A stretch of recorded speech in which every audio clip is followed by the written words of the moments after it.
Hello, this is Mark Adams at Next Level Business Advisors, and I wanted to thank you for joining me in this training, the 4-step cash flow mastery program for practice owners. This training was designed specifically for you as a practice owner so that you can learn how to master cash flow in your specific practice. Before we get into our discussion, just a few disclaimers, a few disclosures. I am a numbers guy. I'm a business profitability and growth advisor. I'm an accountant. I am not a polished presenter. So we might have mistakes, but the point of this training is not to give you a polished presentation, but so that you can see how cash flow can be mastered in your practice to help you build the life that you want to build. If you have any questions regarding the training itself or any of the techniques that we use, at the end of the training, you have a way in which you can contact us at Next Level Business Advisors, complimentary, no obligation to have questions answered as you try to implement perhaps this cash flow management system in your practice. Fair enough? Let's get into our discussion. Before we talk about the actual steps that we use to master cash flow, I thought I'd give you a little bit of information about me.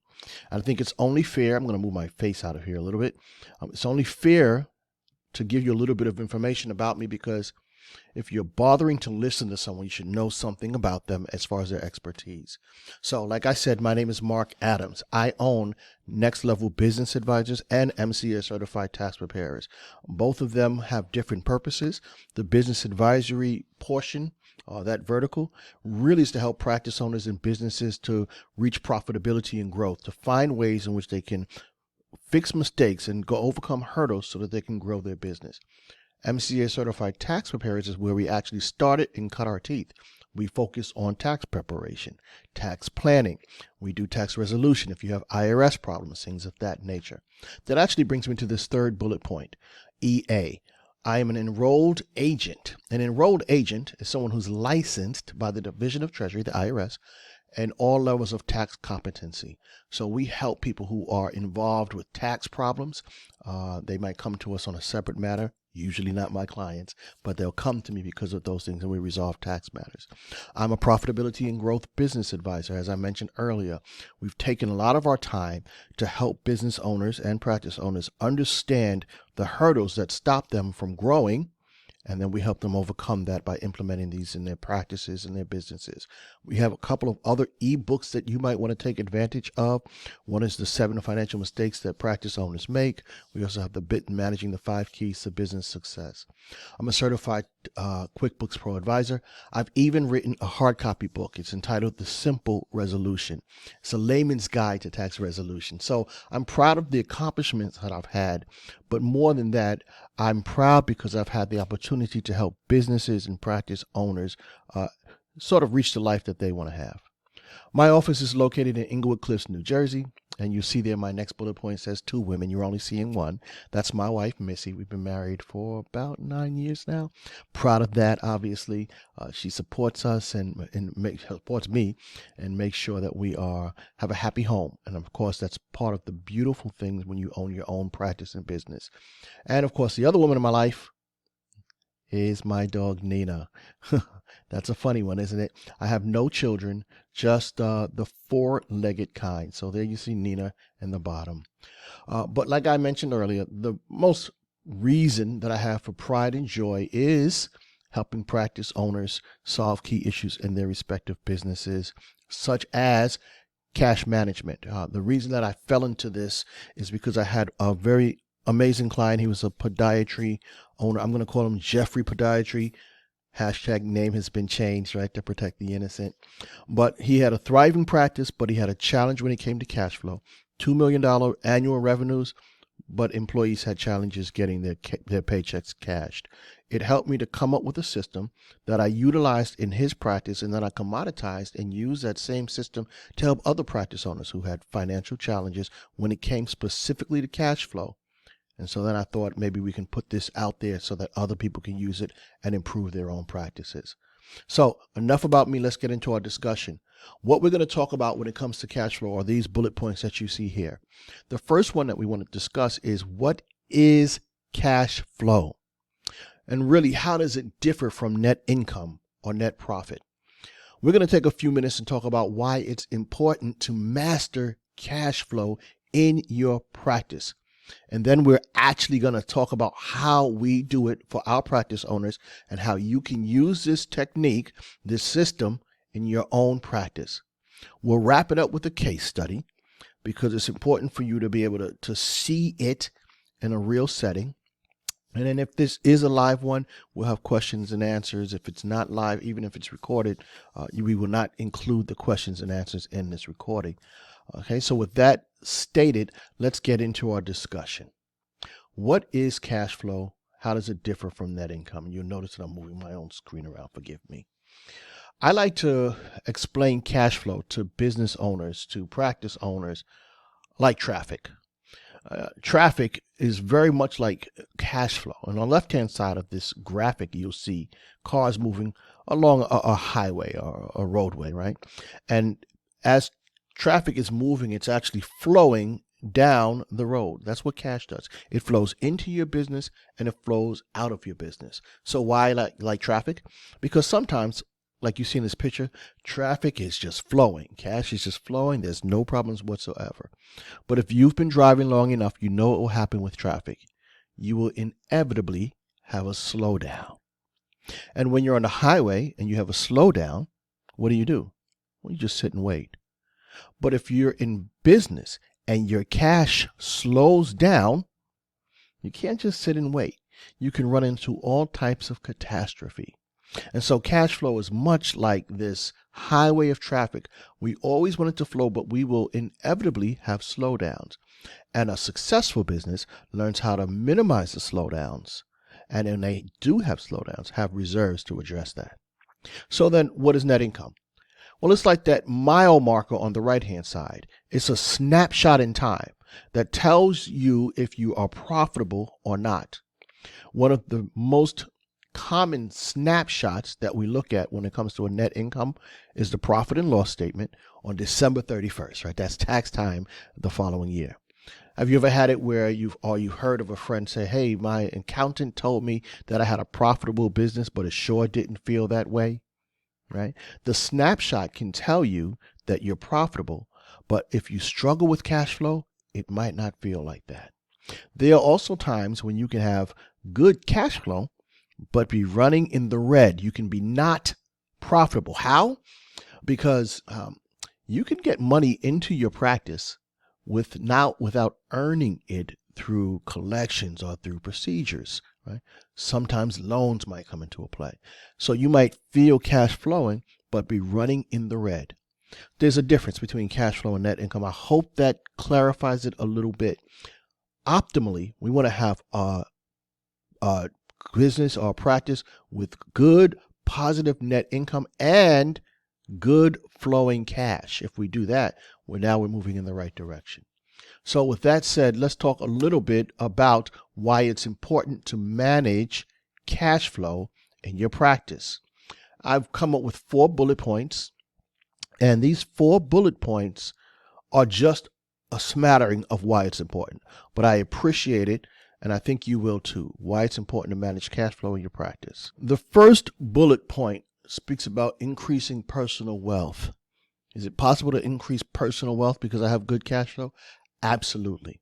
When you have poor cash flow, you might often be lending money to your own practice to stay afloat. You might often be robbing Peter to pay payroll. Good cash flow allows us to avoid those challenges. And in fact, it allows us to be able to take the profitability of our practice and put those profits in our pocket. That's what good cash flow allows us to do. The second bullet point that we wanted to highlight was that it allows you to manage tax liabilities. I've seen it not just in the medical field, but with many practice owners, and it's just the way that cash works. They will have a profitable tax year, but then come April 15th, when they know that there's taxes due, they're shocked. How can they cover the taxes? That money that was good last year is spent on other things. Good cash flow allows us to make sure that we create a tax reserve account so that when taxes are due, we realize that money is at the ready.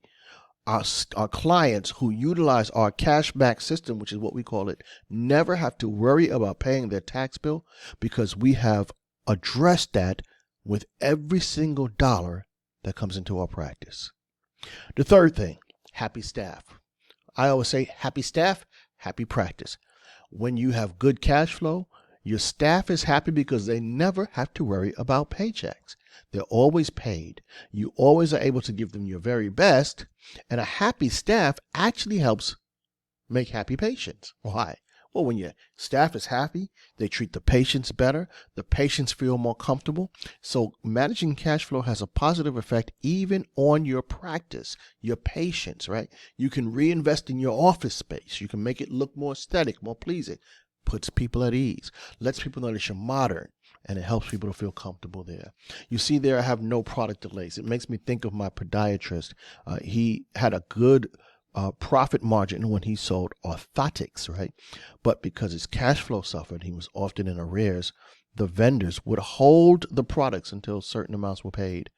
Obviously, patients have to wait longer, makes them unhappy. And so when we have good cash flow, we don't worry about things like that. We even have more time with our patients. Why? We're not rushing to get through one to get to the next one to get to the next paying patient, because we know that our financial situation is secure and we can take time with our patients, makes them more happy. These are just 4 high-level bullet points that I wanted to share with you with regards to the importance of managing cash flow. If you have good cash flow, no doubt you can name others. If you have poor cash flow, you might be wishing for some other ones that can improve. And of course, there are other reasons why it's important to manage cash flow, but these 4 just get us started. Let's move forward and talk about the 4-step cash flow mastery system. This slide in and of itself is the key to mastering cash flow in your practice. And when you're able to master cash flow in your practice, while those 4 bullet points that we spoke about just a second ago and other important points will come to the fore, and it will help you to enjoy your practice as it currently is. So we're going to do a high-level overview of these 4 steps, and then we're going to go into detail because we want you to see how you can utilize this system in your practice. So the first thing that we're going to do when we implement our cash flow mastery system is to review your financials, your balance sheet, and your profit and loss. And we're going to classify our expenses and disbursements into major categories. Now, why do I say expenses and disbursements? Well, balance sheet sometimes has money that comes out, but it doesn't touch expenses. Those might be loan repayments. So what we do is we look at those financials and then we look at each one of those expenses for a given period of time. I love to do 1 year average monthly recurring expenses, and I'm going to classify them into major categories. And after I've done that, I move to step number 2. I allocate a percentage of income toward each set of those major expenses that I've created. I know it sounds very ethereal at the moment, but we will get concrete very soon. Those 2 things allow me to create what I call the cash management plan for a practice. And that's what you'll be able to create with just those 2 first steps, the cash management plan. After the cash management plan is set up, and that doesn't take a tremendous amount of time, just a little bit of knowledge, you're going to set up a cash transfer system to make sure that each major category is covered. Now, what do we mean by the cash transfer system? You're going to determine how you're going to take that income and move it so that you can cover each one of those major categories. And then finally, we create a transfer and payment cycle. We call it the TAP cycle. We don't believe that you should be paying bills every day, every other day, when they come into the practice, when they come into the office, when they land on your desk. No, there should be a cycle every other week, once a month. Why? Some people say, why bother? Because that's how you manage cash flow, so that when times are good, you'll get your surplus. When times are tough, you'll be able to manage your expenses from that surplus. Our clients enjoy a customized cash management program. We call it our Cash Max system. It's a little corny, I know, but it's called Cash Max because we want to maximize cash in your practice. So let's talk about those first 2 steps, how we create the cash management plan. It's the key to you mastering this in your own practice. I'm going to share with you a mock-up of the profit and loss that we examine so that we can create our major categories. Full disclosure, I made up the name Wellness Revisited. That's why the date is so far in advance. So we make sure that we don't ever show anybody's private or personal information. But this gives you an idea of a rolling profit and loss statement. So let's say for this year, 2024, this is what we have. This practice grossed only 396, but good enough that we can use this for our practice to work with. On the left-hand side, you're going to see some major categories in expenses: owner compensation, expenses, operating expenses. On the right-hand side, you see the expanded view of the left-hand side. Now, if you're using something like QuickBooks, you can create this on your own by creating categories and subcategories, and that's kind of what this is right here. When you look at the right-hand side, you'll see the detail behind each one of these. So for owner compensation, our yellow one, you'll see things like your car and your truck, right? If your personal vehicle, you might flow it through the business, but we're going to put that in owner compensation to help us manage our cash flow. Okay, we're not saying whether it's tax deductible or not, but how do we manage our cash flow? Secondly, you'll see the occupancy expenses. I like to break out my expenses for my practice owners as far as detail is concerned with occupancy and operating. Why? Because you have to have a facility in order to operate your business. So I want to understand exactly what it costs for me to rent out or to own my facility. And then you'll see things in my occupancy like telephone on the right hand side, rent, if I have a mortgage, utilities, things of that nature goes under occupancy. And then finally, operating, right? And that's where a lot of my expenses are. You'll see here of this profit and loss of the money that's coming, 89,000 is operating. But those will break out into depreciation, advertising, dues and subscriptions, even wages. Now, sometimes what we will do, and every practice is unique, right? We will have maybe a fourth one, and we'll break out as a subcategory wages in and of itself.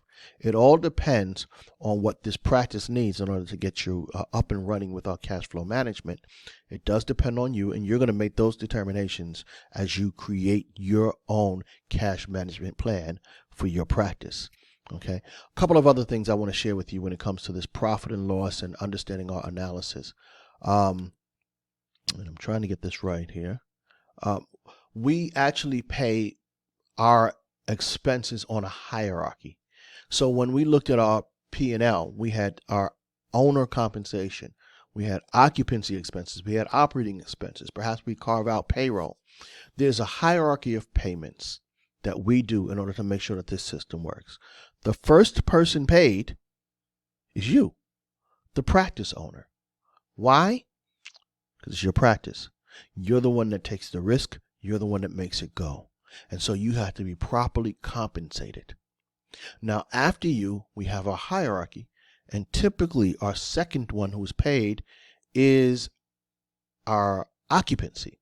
Why? As we mentioned earlier, without a building to operate out of, it's going to be hard to have a practice. Thirdly, we want to make sure and take care of our employees. Happy staff, happy practice. And then finally, all other bills, all our other expenses are then paid.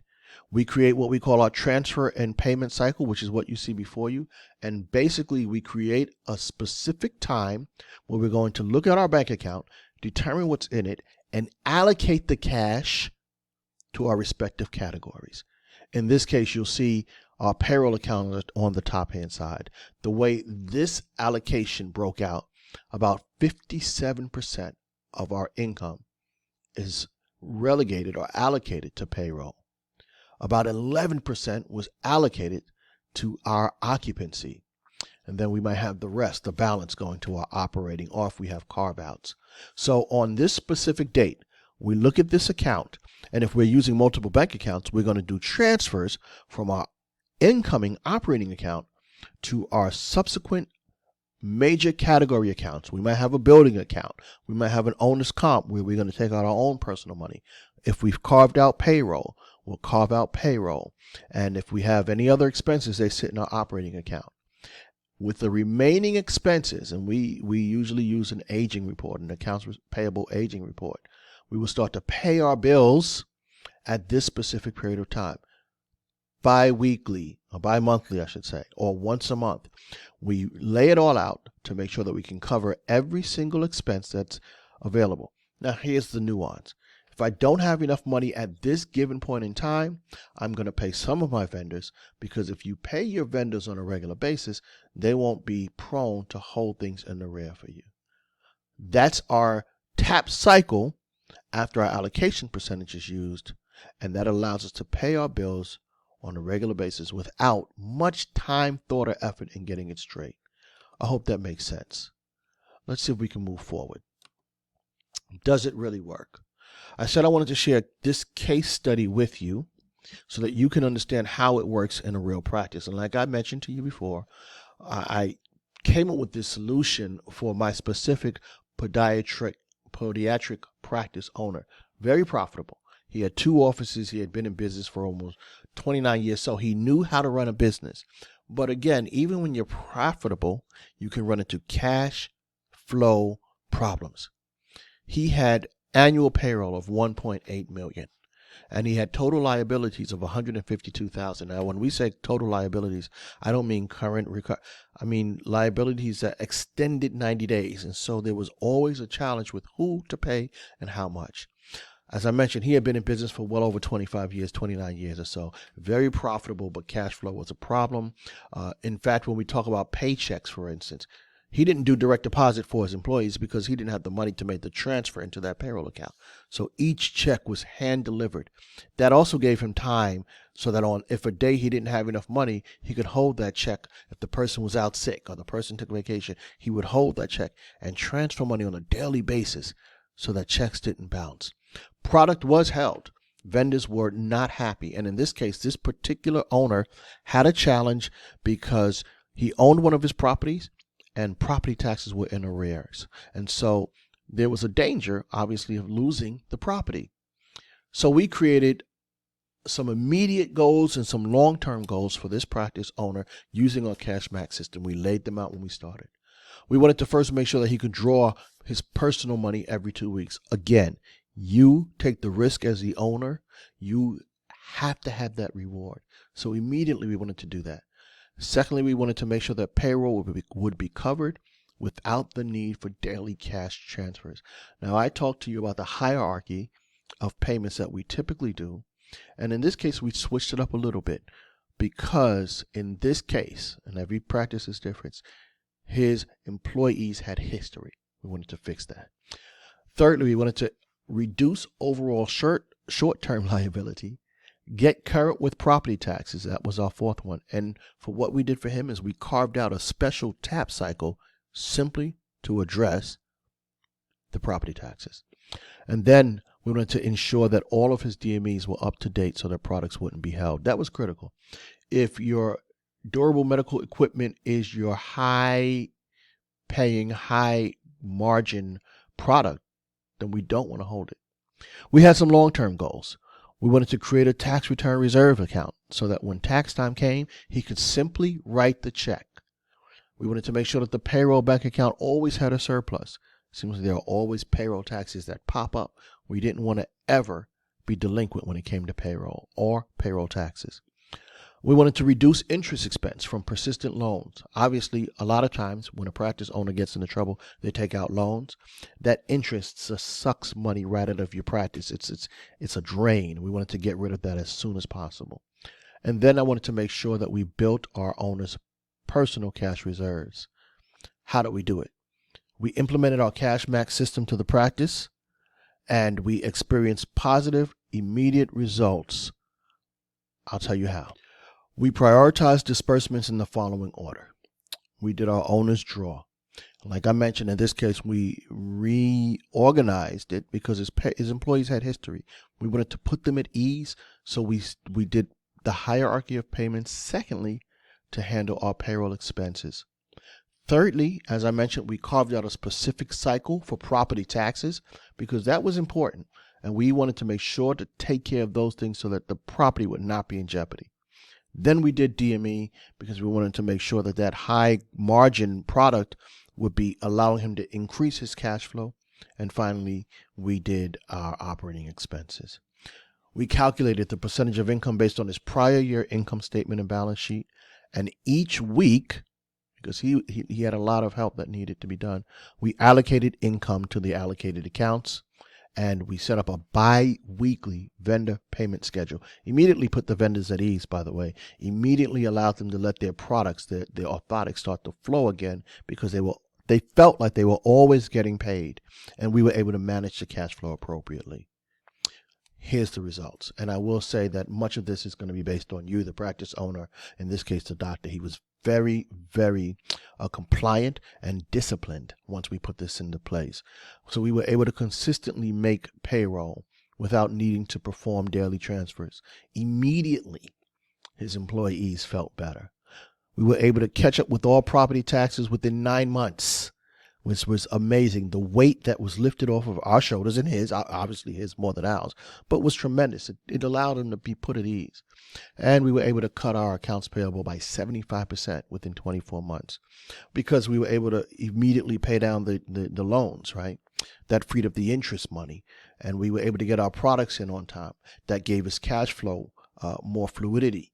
And obviously we were then able to reallocate that to past accounts payables. We were able to create that tax reserve account to accompany the owner's draw account. And now our owner is able to meet all of his expenses that occur on a regular basis, and he's constantly adding to his tax account and to his personal reserves. When tax time comes around, there is no question that he can pay the bill. In fact, because we have this thing so well oiled now, he's doing estimated quarterly taxes, and there's always a surplus in the tax account. We were able to successfully meet the short and long-term goals for our doctor.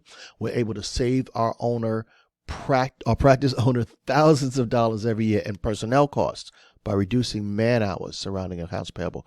What do we mean by that? Well, before we came on board, he had office staff trying to handle bill payments, office staff arguing with vendors, office staff being constantly bombarded by patients who were waiting for their refund check. You know how that goes. And they were trying to balance these things. We took all of that off of his office staff. We took it on. It freed up hours so that they can help him to grow his practice as opposed to managing mess. And at the same time, we were able to give him back several hours per month, because he didn't have to now determine which vendors to pay and which ones to hold, who would be upset and who would not be. He didn't have to deal with those things because we were able to manage the payments on a regular basis. So we were able to do all those things for him and allow him to add to his personal reserves. I hope you enjoyed that case study. It really brought joy to my heart. It brings joy to my heart as we still work together, and he still is able to add to his personal reserves and enjoy the life that he deserves. Does this management really work? I think the case study shows that it does. The question is, will it work for you? Absolutely, it can work. How will it work? Well, it depends. You first have to implement it, and we want to give you 3 options, right? The first one is the do-it-yourself option. Take this training that we've had. We spent almost half an hour. Study it again and implement it in your practice. Ask us questions by means of emails, and we will get back to you. There's the second option, which is do it yourself with a guide. Just like we have this training, we have one deep dive one where we will take a set of financials. You bring yours, we bring ours, and we work on creating that cash management plan together. Small fee associated with that training, obviously, but it's going to give you a lot of rewards. And if you're able to have the acumen, you'll be able to figure it out together. We'll figure it out together. The third option is, of course, the Rolls Royce, done for you. Sit back and watch the cash flow. Reach out to us. We'll give you the instructions that you need so that you can give us the documentation that we need, and we will create your cash management plan for you. And if you like, once you have it, we can help you implement it on a regular basis. Does that sound good? Well, here's how it works. Because of the fact that we are a small boutique firm and we work very intimately with our clients, we don't do this on a very regular basis as far as the live workshop is concerned. But you have my email address, mark_adams@nlbusinessadvisors.com. Simply email us and say, hey, put me on the workshop list for your next one. If you would like a recorded version, very simple. Email us, ask us for the recorded version. As we mentioned, we will make sure to get that to you so that you can start to implement it in your practice. and of course a done for you option. We'd schedule a one-on-one meeting, get to know you a little bit about your practice, some of your challenges, and if we feel that it makes sense and if you agree, we'll implement this on your behalf. Again, it's our appointment is our mcacalendar.as.me/cash max, and then we can work together to resolve your cash flow in your practice. We look forward to hearing from you. If you have questions, you have our email address, you have our contact information, you have our options so that you can take advantage of this cash flow in your system. Don't delay. Mastering cash flow in your practice is the key to success in your life. Thank you so much for giving us time to discuss mastering cash flow in your medical practice. We wish you continued success on your journey. Thanks again.